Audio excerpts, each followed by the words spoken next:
नमस्कार दोस्तों, कैसे हैं आप सभी। आज की कहानी का शीर्षक है धरती बनो। भाभी कुछ करिए, मैं आपके हाथ जोड़ती हूँ।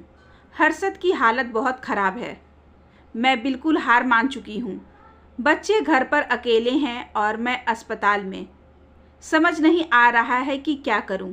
घर पर बच्चों को देखूँ कि अस्पताल में हर्षद को। फ़ोन पर रश्मि का बिलखता हुआ स्वर सुनकर मनोनीता एक बारगी पिघल गई, लेकिन तुरंत ही उसने अपने आप को संभाला। पुरानी कड़वी यादें एक एक करके नस्तर की तरह घावों को कुरेदने लग गई।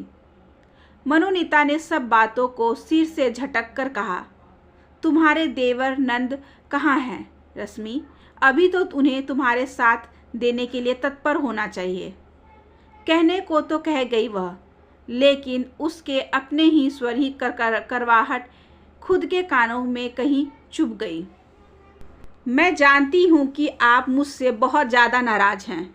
आपका गुस्सा वाजिब है भाभी।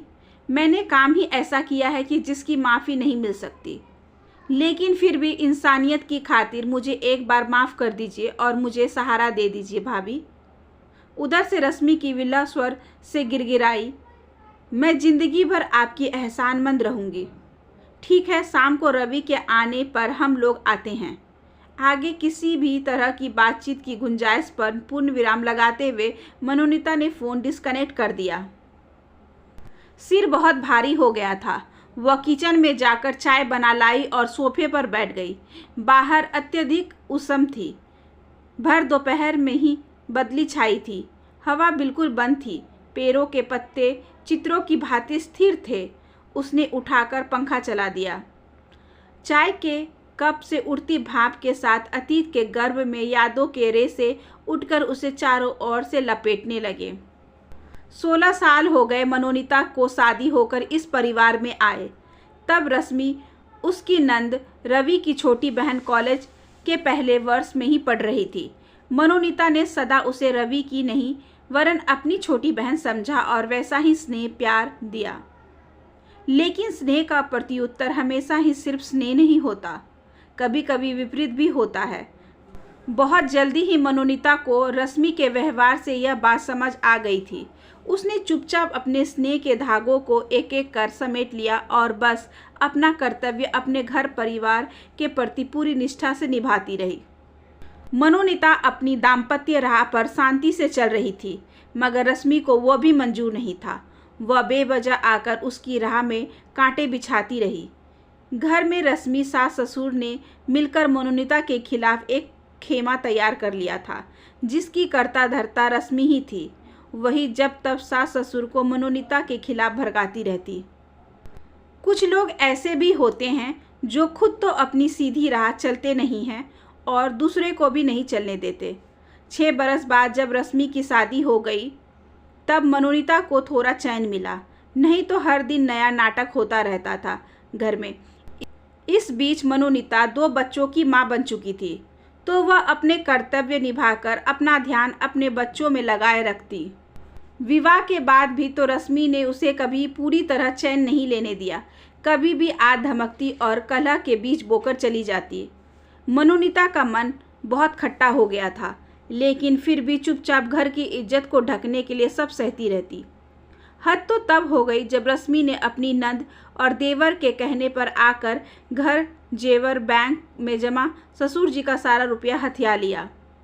मनोनीता को अपने पति, बच्चे और सास ससुर के साथ किराए के मकान में जाना पड़ गया।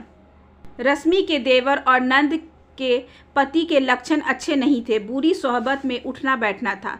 अपने परिवार के हित को ध्यान में रखते हुए उसने सारा पैसा, जेवर, घर सब देना मंजूर कर लिया।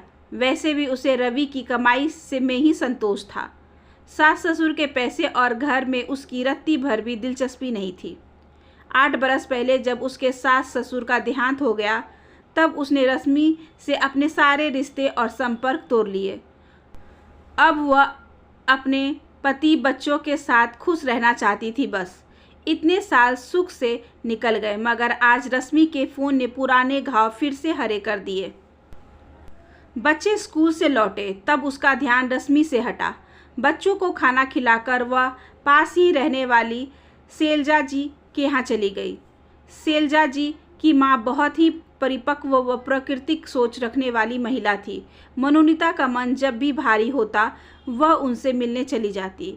उनके पास थोड़ी ही देर बैठकर बातें करने पर मन हल्का हो जाता, सारा तनाव छूमंतर हो जाता। वे कठिन समस्याओं के भी इतने सहज हल सुझाती कि परेशानियां चुटकियों में हल हो जाती। आज भी उसका मन विचलित था। वर्तमान की रश्मि का विवला स्वर सुनकर उसके संस्कार और मन उसे रश्मि की मदद करने को कह रहे थे, तो वही अतीत की रश्मि को याद करके उसका दिमाग उसे रश्मि से कोई सरोकार न रखने की चेतावनी दे रहा था। दिलो दिमाग की इसी जंग से परेशान होकर वह माजी से मिलने चली गई। अब माजी ही उसे भावनाओं के भंवर से बाहर निकाल सकती हैं। माजी उसे देखते ही बहुत खुश हो गई। बड़े प्यार से उन्होंने उसे बिठाया। उसका स्नेह पाते ही उसकी आंखें भीग गई। उसने सारी बातें मांझी को कह सुनाई और अपनी दिलो दिमाग की लड़ाई भी। माजी धैर्य से सारी बातें सुनती रही। जब मनोनीता की बात पूरी हो गई तो बड़े परिपक्व ढंग से उन्होंने उसे समझाना शुरू किया। धरती अपने सीने पर सब बोझ सहती है, हर अत्याचार सहती है, लेकिन फिर भी किसी को दुत्कारती नहीं है। चींटी से लेकर हाथी तक सब जीवों को आश्रय देती है, पोषण देती है। आज तक पापी से घोर पापी मनुष्य तक धरती ने कभी ये नहीं कहा कि मुझसे दूर हो जाओ, मैं तुम्हारा बोझ नहीं सह सकती। इतनी विशाल हृदय है धरती, इतनी महत्ता है उसका। महत्व ऐसा है कि कोई भी जीव धरती के बिना अपने अस्तित्व की कल्पना भी नहीं कर सकता। धरती बनो धरती।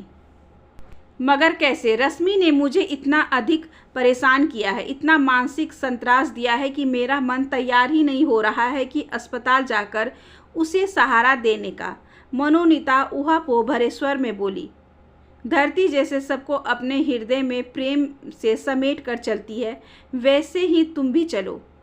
स्त्री धरती होती है और परिवार उसकी संतान, तो रश्मि भी तुम्हारी संतान है। धरती किसी संतान की उपेक्षा नहीं करती, उसे बेसहारा नहीं छोड़ती, तो तुम रश्मि की अवहेलना कैसे कर सकती हो? इसलिए कह रही हूँ, धरती बनो धरती।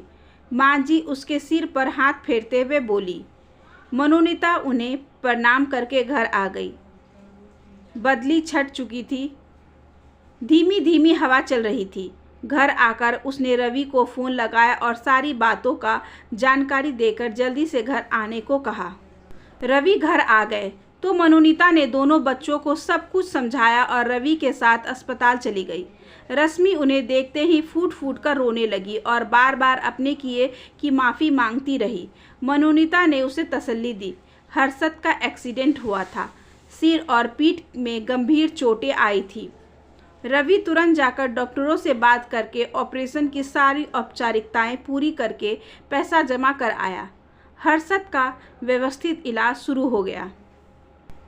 रश्मि ने बताया कि उसके नंद देवर ने पैसे की खातिर उसे भड़काया और वे उनकी बातों में आकर अंधी हो गई थी। अपना भला बुरा कुछ सोच नहीं पाई, लेकिन नंद देवर ने तभी कई साल पहले ही रश्मि की सारी जमा पूंजी हड़प ली और उससे नाता तोड़ लिया। इस संसार में अब उनका कोई नहीं है। उसने मनोनीता के साथ जो भी बुरा किया, भगवान ने उसकी सजा उसे दे दी। रश्मि की आंखों से पश्चाताप के आंसू बह रहे थे, स्वर में सच्चाई झलक रही थी। मनोनीता ने उसे आश्वासन दिया कि वह चिंता न करे, अब वह आ गई है, सब संभाल लेगी, बच्चों को अपने घर ले जाएगी। रश्मि ने झुककर उसके पैर छू लिए और अपने बड़े भाई से माफ़ी मांगी। रवि ने स्नेह और उससे उसके सिर पर हाथ फेरा। मनोनीता प्यार से मुस्कुरा दी। धरती बनकर कितना सुकून, कितना हल्कापन लगता है। मन से सारे राग, द्वेष, बुराई, संताप, दुख दूर हो गए। ये सारे बोझ अगर कंधे पर लदे रहते तो जीवन कितना मुश्किल हो जाता। धरती होने में कितना बड़प्पन और सुख है। मन, जीवन और परिवार धरती सा हरियाली और खुशहाल हो गया। आशा करती हूँ कि आज की ये छोटी सी कहानी आपको अच्छी लगी होगी। अगर अच्छी लगी हो तो please like, share and subscribe करें हमारे चैनल को। ज़्यादा से ज़्यादा शेयर करें और बेल आइकन को ज़रूर प्रेस कर लें ताकि अगली वीडियोस की नोटिफिकेशन आपके पास सबसे पहले पहुँचे। धन्यवाद।